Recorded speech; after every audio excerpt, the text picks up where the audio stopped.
Subscription کے button کو دبائیے اور ساتھ بیل آئیکن پر کلک کیجیے تاکہ آپ کو تمام ویڈیو فوراً مل سکیں۔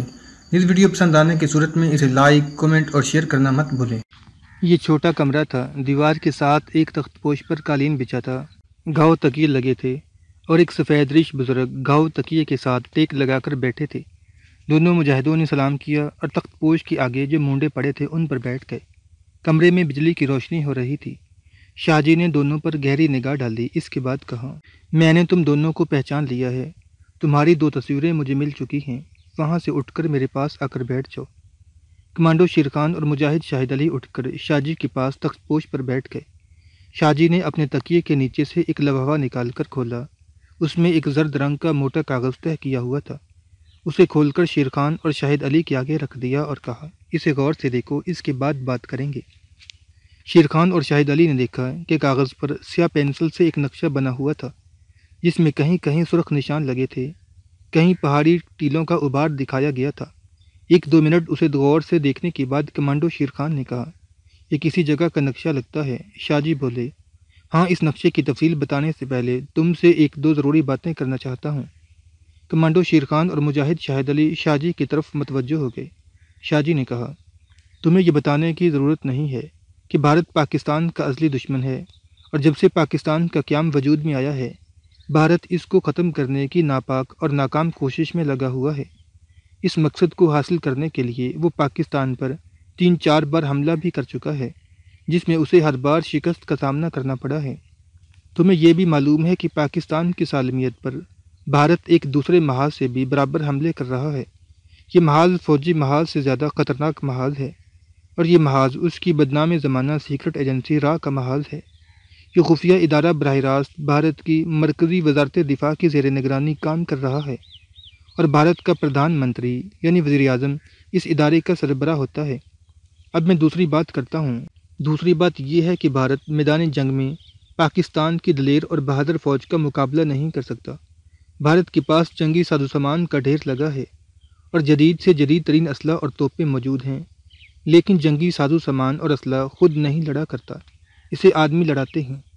بھارت کی فوج کا کوئی دین مذہب نہیں ہے، ان میں مسلمانوں والا وہ جذبہ نہیں ہے جو کہ ہر مسلمان کا ایمان ہے، یعنی اللہ کی راہ میں جان قربان کر دینا۔ میں بھارت کی فوج کا ایک ریٹائرڈ صوبیدار میجر ہوں۔ میں نے انڈین آرمی کو بڑے قریب سے دیکھا ہے۔ میدان جنگ میں بھارتی فوجی مورچے کے اندر بیٹھ کر لڑتا ہے۔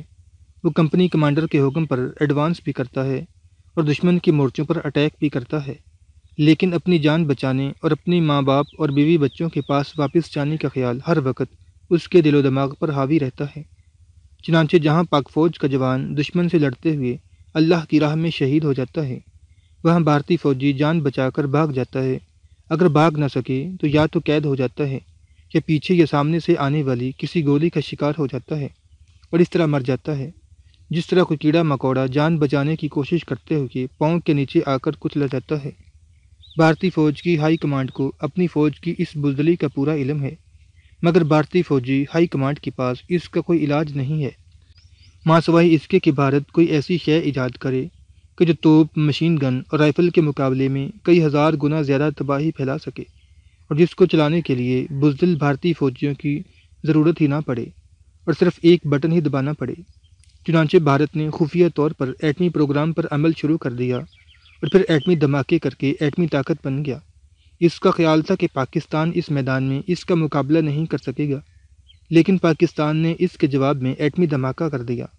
اب ایک بار پھر بھارت کی فوجی ہائی کمانڈ کے آفیسر سر جوڑ کر بیٹھ گئے کہ اب کیا کیا جائے۔ چنانچہ اب انہوں نے پاکستان پر فیصلہ کن حملہ کرنے کے لیے ایک نئے خفیہ پروجیکٹ پر کام شروع کر دیا ہے۔ اتنا کہہ کر شاہ جی خاموش ہو گئے۔ کمانڈو شیر خان نے پوچھا، سر یہ خفیہ پروجیکٹ کیا ہے؟ شاہ جی نے انگلی اپنے ہونٹوں سے لگا کر شیر خان کو خاموش رہنے کا اشارہ کیا۔ اتنے میں ایک مجاہد چائے کے ساتھ کھانے پینے کا سامان لے کر آ گیا۔ پہلے کچھ کھا پی لیں پھر بات کریں گے۔ جب مجاہد چلا گیا تو شاہ جی بولے، ہماری تنظیم کے مجاہد اسلام اور پاکستان کے سچے جانثار ہیں، ان کی وفاداری شک و شبے سے بالاتر ہے، اس کے باوجود بعض معاملات میں مجھے ان سے بھی رازداری سے کام لینا پڑتا ہے، اس لیے میں اپنے مجاہد کے قدموں کی آہٹ سن کر خاموش ہو گیا تھا۔ اب کھانا پینا شروع کرو۔ کھانا سادہ مگر بڑا لذیذ تھا۔ کھانا کھانے کے بعد چائے کا دور چل پڑا۔ اس دوران شاہ جی شیر خان اور مجاہد شاہد علی کے ساتھ ان کے دلیرانہ مارکوں اور کشمیری مجاہدین کی جانبازی کے بارے میں باتیں کرتے رہے۔ کہنے لگے، وہ وقت اب دور نہیں ہے جب بھارت کو کشمیر خالی کرنا پڑے گا اور کشمیریوں کو ان کا حق مل کر رہے گا۔ جب چائے پی جا چکی اور مجاہد آ کر برتن وغیرہ لے گیا تو شاہ جی نے کہا، میں تم سے بھارت کے نئے خفیہ فوجی پروجیکٹ کی بات کر رہا تھا۔ پاکستان کے خلاف بھارت کا یہ نیا پروجیکٹ لیزر سیٹلائٹ سسٹم کا نظام ہے۔ اس سے پہلے جیسا کہ سب جانتے ہیں، بھارت نے اپنا ایک سیٹلائٹ یعنی مصنوعی سیارہ فضا میں چھوڑ رکھا ہے، جو کمرشل سیٹلائٹ ہے، جو بھارت کے ٹیلی ویژن نیٹ ورک سے منسلک ہے۔ اب بھارت اپنے جنگی عزائم کو پورا کرنے کی خاطر اور خاص طور پر پاکستان پر وار کرنے کے لیے ایک فوجی سیٹلائٹ خفیہ طور پر فضا میں چھوڑنے کے پروگرام پر عمل کر رہا ہے، جو لیزر سیٹلائٹ ہے اور جو زمین کے مدار میں گردش کرتے ہوئے پاکستان کے کسی بھی شہر کو انتہائی تباہ کن لیزر شعاع سے اپنا نشانہ بنا سکے گا۔ اس لیزر شعاع کی تباہی ایٹم بم سے کہیں زیادہ ہلاکت خیز ہوگی۔ یہاں مجاہد شاہد علی نے سوال کیا کہ بھارت کو معلوم نہیں کہ مدارس میں اس کے لیزر سیٹلائٹ کا علم امریکہ اور یورپ کی خلائی ایجنسیوں کو فوراً ہو جائے گا۔ شاہ جی نے کہا، چونکہ امریکہ اور یورپ کی بڑی طاقتیں اسلام اور مسلمان ممالک خاص طور پر پاکستان کے دشمن ہیں، اس لیے بھارت درپردہ امریکہ، روس اور یورپ کے دوسرے ترقی یافتہ ممالک کی مرضی سے اس پروجیکٹ پر کام شروع کر رہا ہے۔ اس میں کوئی شک نہیں کہ ہماری انٹیلیجنس اور ہماری حکومت بھارت کے ان عزائم سے بے خبر نہیں ہے، اور پاکستان یقینی طور پر اس لیزر سیٹلائٹ کا توڑ ایجاد کرنے میں تاخیر سے کام نہیں لے گا۔ لیکن بھارت اس کام میں پہل کر چکا ہے، اور جو ہی اس نے لیزر سیٹلائٹ فضا میں چھوڑا، وہ پاکستان پر حملہ کرنے میں دیر نہیں کرے گا۔ چنانچہ ہمارے لیے ضروری ہو گیا ہے کہ بھارت کے لیزر سیٹلائٹ سسٹم کے پروجیکٹ کو جتنی جلدی ممکن ہو سکے تباہ کر دیا جائے۔ اس بھارتی لیزر پروجیکٹ کی مکمل تباہی کے بعد ہماری حکومت کو موقع مل جائے گا کہ جب تک بھارت لیزر سیٹلائٹ پر دوبارہ کام شروع کرتا ہے، اس دوران پاکستان بھی جوابی کارروائی کے لیے اس کا توڑ تیار کر چکا ہوگا۔ پھر بھارت پاکستان پر لیزر سیٹلائٹ سے حملہ کرنے کی کبھی جرات نہیں کرے گا۔ یہ بات کبھی نہ بھولنا کہ بھارت پاکستان پر ایٹمی حملہ کر چکا ہوتا۔ وہ صرف اس لیے یہ جرات نہیں کر رہا کہ اسے معلوم ہے کہ پاکستان بھی جوابی کارروائی کے طور پر بھارت کے کسی بھی شہر پر ایٹمی حملہ کرنے کی بھرپور صلاحیت رکھتا ہے۔ جب مجاہد چائے وغیرہ لے کر آیا تھا تو شاہ جی نے نقشے والا کاغذ بھی طے کر کے ایک طرف رکھ دیا تھا۔ جب انہوں نے اپنی تفصیلی گفتگو ختم کی تو طے کیا ہوا نقشہ دوبارہ کھول کر سامنے رکھ دیا اور کہا، ہمارے مجاہدوں نے شب و روز کی محنت اور طرح طرح کے بیس بدل کر اس علاقے کی چھان بین کرنے کے بعد اس مقام کا یہ ایک دھندلا سا نقشہ تیار کیا ہے جہاں بھارت کی خفیہ لیزر سیٹلائٹ کے پروجیکٹ پر ابتدائی کام ہو رہا ہے۔ اس نقشے میں یہ ابھرے ہوئے نشان پہاڑیاں ہیں۔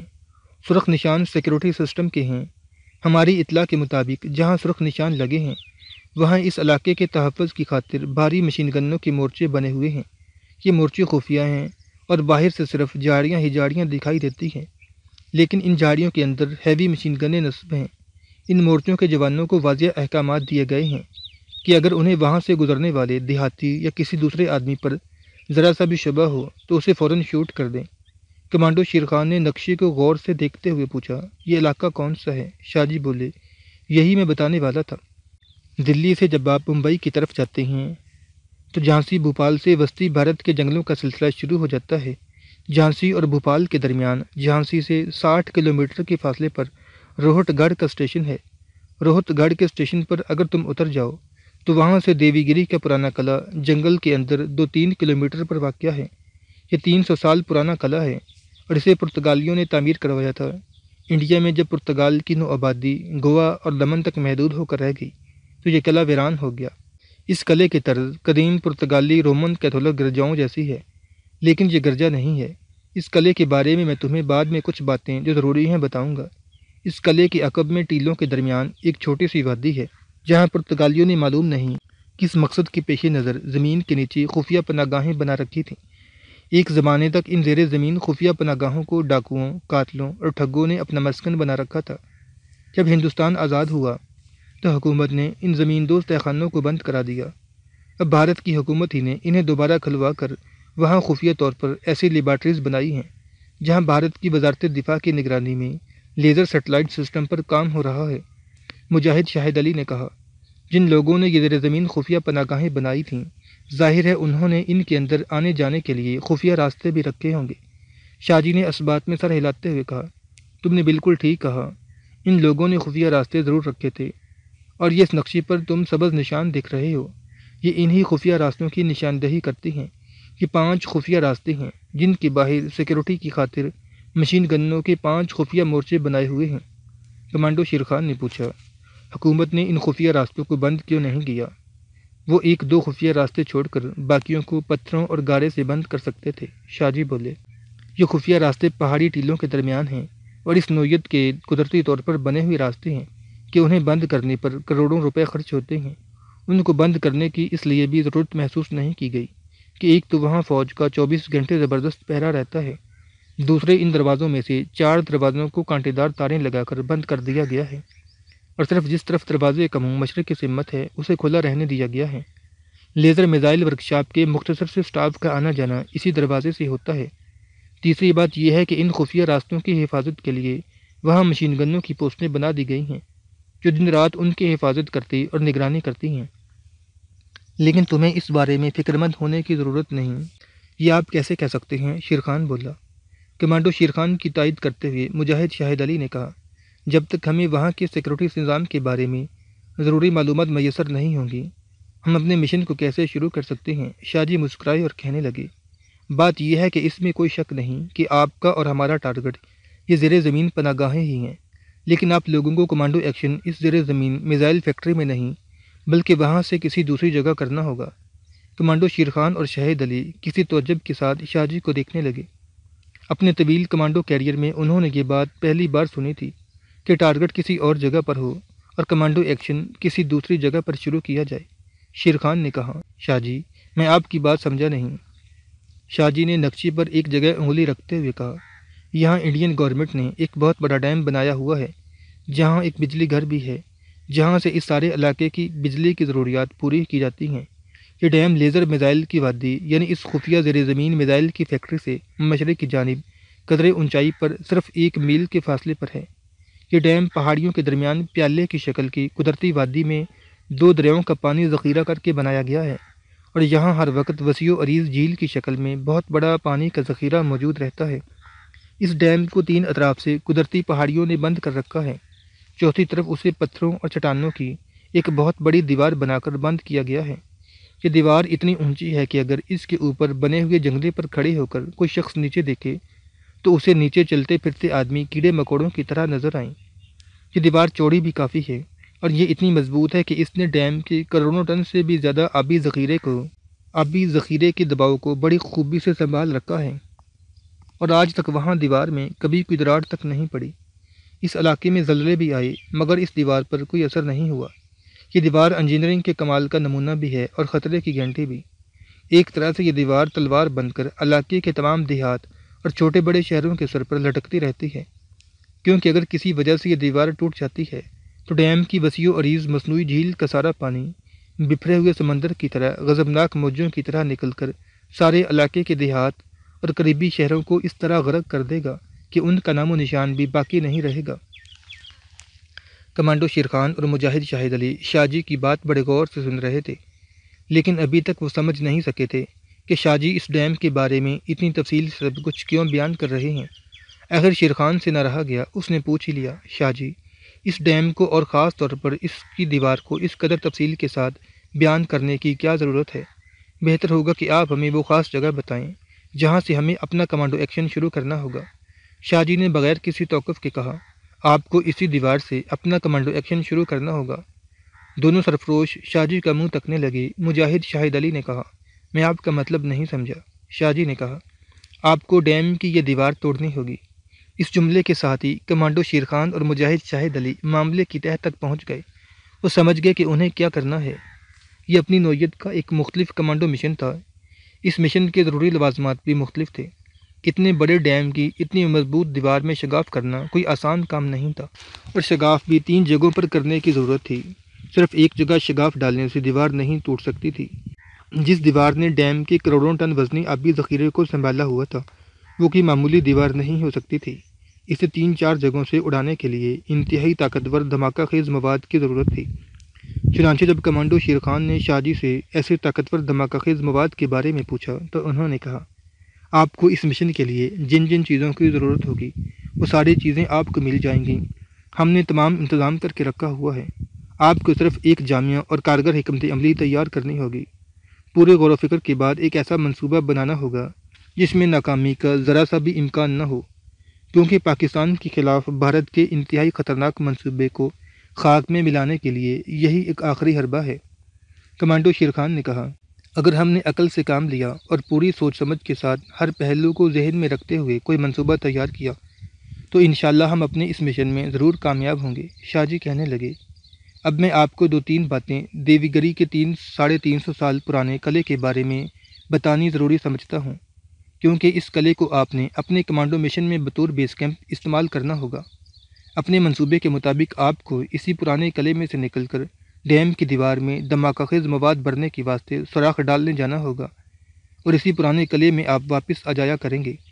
ہو سکتا ہے اس کام میں آپ کو 1 ہفتہ لگ جائے، کیونکہ ڈیم کی دیوار میں سوراخ 6-7 جگہوں پر ڈالنے ہوں گے، اور اس بات کا خیال رکھ کر دیوار میں سوراخ کرنے ہوں گے کہ جس چیز سے بھی آپ پتھر کی دیوار میں سوراخ ڈالیں اس کی آواز اتنی زیادہ نہ ہو کہ دیوار کے اوپر جنگلے پر گشت کرتے سنتری کو ہوشیار کر دے، اور وہ ایمرجنسی روشنیاں جلا کر اوپر سے آپ پر فائرنگ شروع کر دے، اور اس کے ساتھ ہی خطرے کا سائرن بھی بجنے لگے۔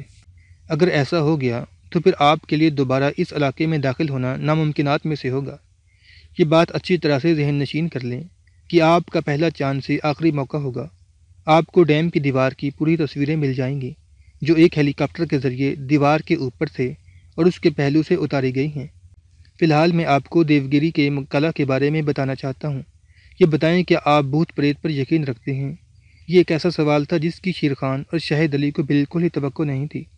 شاہد علی نے کہا، بھوت پریت سے آپ کی کیا مراد ہے؟ شاہ جی بولے، میری مراد یہ ہے کہ کیا تمہیں کبھی ویران حویلیوں، بے آباد گھروں اور پرانے قلعوں میں کسی بھوت یا بدروح سے ملنے کا اتفاق ہوا ہے؟ شاہد علی نے مسکراتے ہوئے کہا، کم از کم مجھے کبھی ایسا اتفاق نہیں ہوا۔ شیر خان بولا، مجھے بھی نہیں ہوا۔ شاہ جی بھی مسکرائے اور کہنے لگے، بہرحال ایسا اتفاق مجھے بھی نہیں ہوا، لیکن دیوگری کے اس پرانے قلعے کے بارے میں کہا جاتا ہے کہ وہاں کوئی بھٹکی ہوئی روح رہتی ہے۔ رات کے وقت قلعے میں سے کسی عورت کے رونے کی آواز بھی آتی ہے۔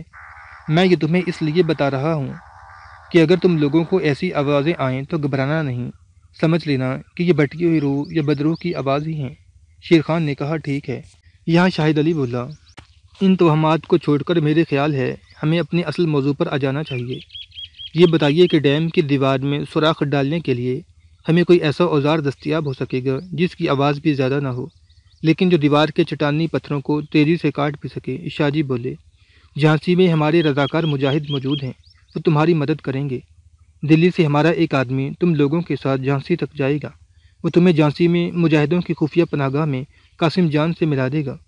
Qasim Jan Indian commando force کا سابقہ فوجی ہے اور جھانسی میں ہماری خفیہ تنظیم کا انچارج ہے۔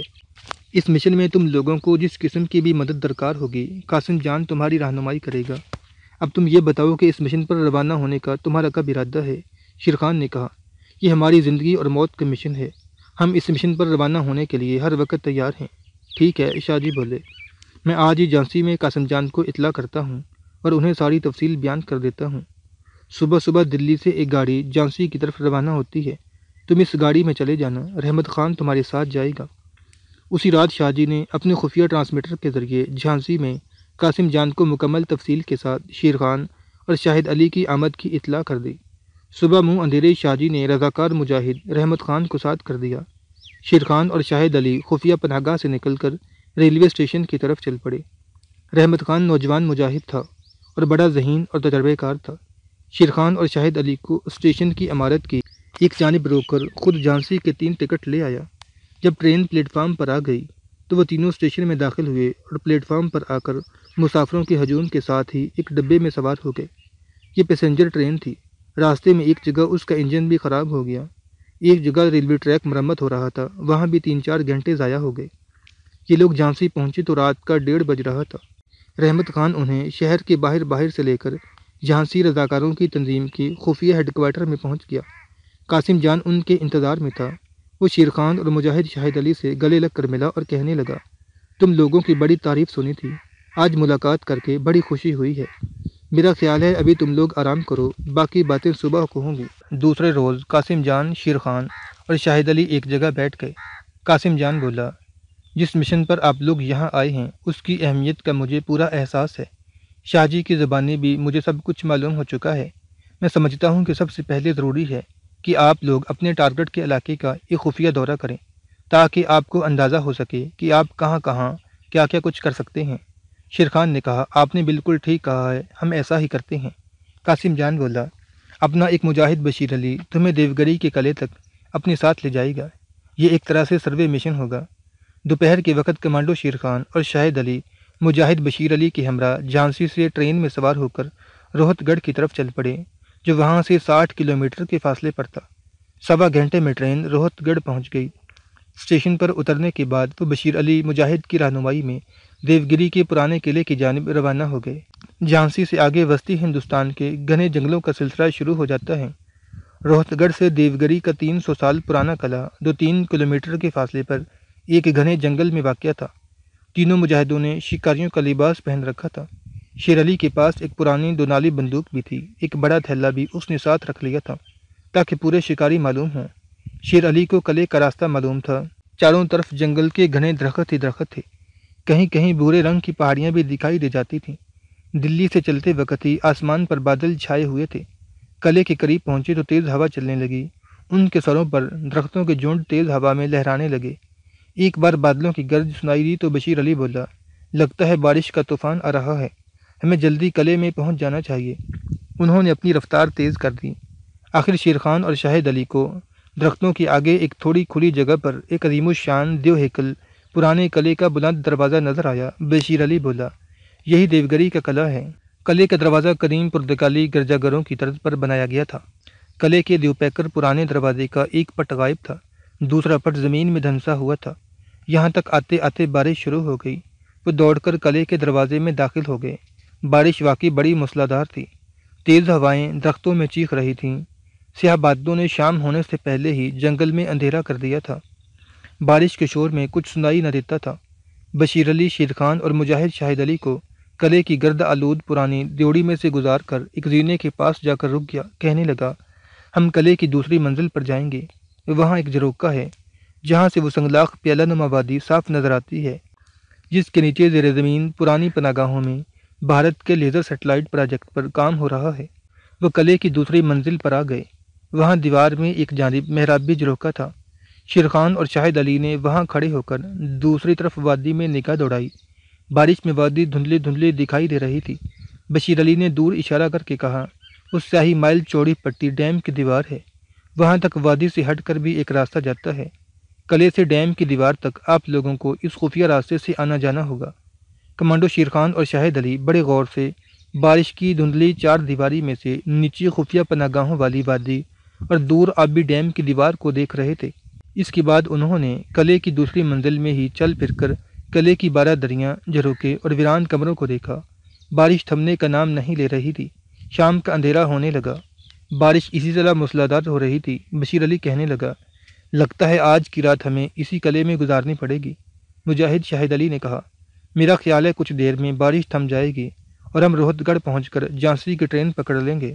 بشیر علی بولا، آپ لوگ شاید ان جنگلوں کی بارش سے واقف نہیں ہیں۔ جیسی یہ بارش ہے، ایسی بارش جب شروع ہوتی ہے تو جب تک جل تھل ایک نہ ہو جائے رکنے کا نام نہیں لیتی۔ کمانڈو شیر خان نے کہا، دیکھ لیتے ہیں، اگر بارش رک گئی تو واپس نکل چلیں گے، نہیں تو رات یہیں بسر کر لیں گے۔ بشیر علی مجاہد اس علاقے کا باشندہ تھا۔ اس کی بات سچ نکلی۔ بارش پہلے سے زیادہ تیز ہو گئی۔ قلعے کی دوسری منزل میں ہی ایک چھوٹا سا کمرہ تھا جس کا جھروکا جنوب میں کھلتا تھا۔ انہوں نے وہیں رات بسر کرنے کا فیصلہ کر لیا۔ رات 1:30-2 بجے کے قریب جا کر کہیں بارش کا زور ٹوٹا اور طوفان تھم گیا۔ مجاہد شاہد علی نے تجویز پیش کی کہ بارش ہلکی ہو گئی ہے، ہمیں نکل چلنا چاہیے۔ بشیر علی بولا، اتنی زبردست بارش کے بعد جنگل میں ہر طرف پانی ہی پانی ہوگا، روہت گڑھ تک پیدل چلنا مشکل ہوگا۔ آخر یہی فیصلہ ہوا کہ رات قلعے میں ہی بسر کی جائے۔ جس کمرے میں وہ بیٹھے باتیں کر رہے تھے وہ بالکل خالی تھا۔ کمرے میں اندھیرا بھی تھا۔ ان کے پاس کوئی موم بتی نہیں تھی۔ اگر انہیں قلعے میں رات بسر کرنے کا پتہ ہوتا تو اپنے ساتھ 4-5 موم بتیاں ہی لے آتے۔ اندھیرے کمرے میں بیٹھے ایک دوسرے سے باتیں کر رہے تھے۔ شیر خان کی عادت بن گئی تھی کہ وہ اپنے پاس ایک سگریٹ لائٹر یا ماچس ضرور رکھتا تھا۔ اس وقت بھی ایک ماچس اس کے پاس موجود تھی۔ تھوڑی تھوڑی دیر بعد وہ ماچس کی تیلی جلا کر اس کی روشنی میں ایک دوسرے کو پل بھر کے لیے دیکھ لیتے تھے۔ مجاہد بشیر علی ایک طرف فرش پر لیٹ کر سو گیا۔ شاہد علی اور شیر خان ابھی تک جاگ رہے تھے۔ دونوں سخت جان کمانڈو تھے اور وقت پڑنے پر راتوں کو جاگ سکتے تھے۔ شیر خان نے شاہد علی سے کہا، تم یہاں بیٹھو، میں قلعے کے دوسرے کمروں میں جا کر دیکھتا ہوں، شاید کہیں کسی طاق میں رکھی ہوئی موم بتی یا دیا مل جائے، اسے جلا کر کم از کم روشنی تو کر سکیں گے۔ شاہد علی بولا، اس کی کیا ضرورت ہے، بیٹھے رہو، اور 2-3 گھنٹے رات باقی رہ گئی ہے۔ مگر کمانڈو شیر خان نہ مانا، کہنے لگا، میں 1 منٹ میں آ جاؤں گا۔ یہ کہہ کر کمانڈو شیر خان کمرے سے نکل کر باہر راہداری میں آ گیا۔ یہاں اس نے ماچس کی تیلی جلا کر اس کی روشنی میں دیواروں کو دیکھا، اور شاید کسی طاق میں کوئی موم بتی وغیرہ پڑی ہو، مگر طاق خالی پڑے تھے۔ وہ ماچس کی تیلیاں جلاتے ہوئے آگے کو چلا۔ راہداری جہاں ختم ہوئی تھی وہاں سے ایک پتھر کا زینہ اوپر کو جاتا تھا۔ شیر خان زینہ چڑھ کر اوپر گیا تو ماچس جلا کر دیکھا کہ یہ ایک کھلا سا کمرہ ہے جس کا ایک جھروکا جنگل کی طرف کھلتا ہے۔ اس جھروکے میں سے ابر آلود رات کی بہت ہی دھندلی سی روشنی اندر آ رہی تھی۔ ماچس جلا کر شیر خان آگے بڑھا تو اسے قریب کے وسط میں چھوٹے سے چبوترے پر ایک صندوق سا پڑا ہوا دکھائی دیا۔ قریب آ کر دیکھا تو وہ ایک بوسیدہ تابوت تھا جس کے ساتھ جالے لپٹے ہوئے تھے۔ جس چیز کی اسے تلاش تھی وہ اسے تابوت کے سرہانے کی جانب پتھر کی ایک اونچی چوکی پر رکھی ہوئی مل گئی۔ یہ ایک عادی استعمال شدہ موم بتی تھی۔ شیر خان نے پہلا کام یہ کیا کہ موم بتی کو ماچس کی تیلی جلا کر روشن کر دیا۔ اب اس نے جھک کر تابوت کو دیکھا۔ تابوت پر گرد اور مکڑی کے جالوں کی تہ جمی ہوئی تھی۔ شیر خان سمجھ گیا یہ قلعے میں رہنے والے کسی پرانے خاندان کے فرد کا تابوت ہے۔ اس نے موم بتی ہاتھ میں لے لی اور اس خیال سے واپس ہوا کہ چل کر اس کمرے کو روشن کرتے ہیں جہاں شاہد علی اندھیرے میں بیٹھا اس کا انتظار کر رہا ہے۔ جیسے ہی وہ موم بتی اٹھا کر واپس مڑا، اسے ٹھک ٹھک کی آواز سنائی دی۔ شیر خان وہیں رک گیا۔ اس نے پلٹ کر دیکھا، وہاں کچھ بھی نہیں تھا۔ یہ سوچ کر جنگل کے کسی درخت یا ہدہد پرندے نے اپنی چونچ ٹہنی پر مار کر ٹھک ٹھک کی آواز پیدا کی ہوگی، شیر خان واپس چل پڑا۔ اس نے ابھی ایک قدم ہی بڑھایا تھا کہ وہی ٹھک ٹھک کی آواز دوبارہ سنائی دی۔ اب شیر خان واپس مڑ کر تابوت کے پاس آ کر کھڑا ہو گیا۔ اسے ایسا محسوس ہوا تھا کہ ٹھک ٹھک کی آواز تابوت میں سے آ رہی ہے۔ پھر اسے خیال آیا کہ اس تابوت میں تو صدیوں پرانے کسی مردے کا پنجرا پڑا ہوگا، اندر سے آواز کیسے آ سکتی ہے؟ وہ یہی سوچ رہا تھا کہ وہی آواز پھر سنائی دی۔ 3 بجے رات کا سماں تھا۔ اندھیرے سنسان جنگل میں پراسرار قلعے کا آسیبی ماحول۔ شیر خان آخر انسان تھا۔ ایک لمحے کے لیے اس کے جسم میں خوف کی ہلکی سی لہر دوڑ گئی، لیکن دوسرے ہی لمحے اس کے اندر ایک مسلمان کمانڈو مجاہد کی جرأت و بے خوفی غالب آ گئی۔ جب تیسری بار تابوت کے اندر سے ٹھک ٹھک کی آواز آئی تو صاف معلوم ہو رہا تھا کہ تابوت کے اندر سے کوئی ٹھک ٹھک کر رہا ہے۔ کمانڈو شیر خان نے موم بتی پتھر کی چوکی پر لگا دی اور دونوں ہاتھوں سے تابوت کا ڈھکنا اٹھانے لگا۔ تھوڑی سی کوشش کے بعد اس نے تابوت کا ڈھکنا اٹھا دیا۔ موم بتی کی روشنی میں شیر خان نے تابوت کے اندر ایک حیرت انگیز دہشت ناک منظر دیکھا۔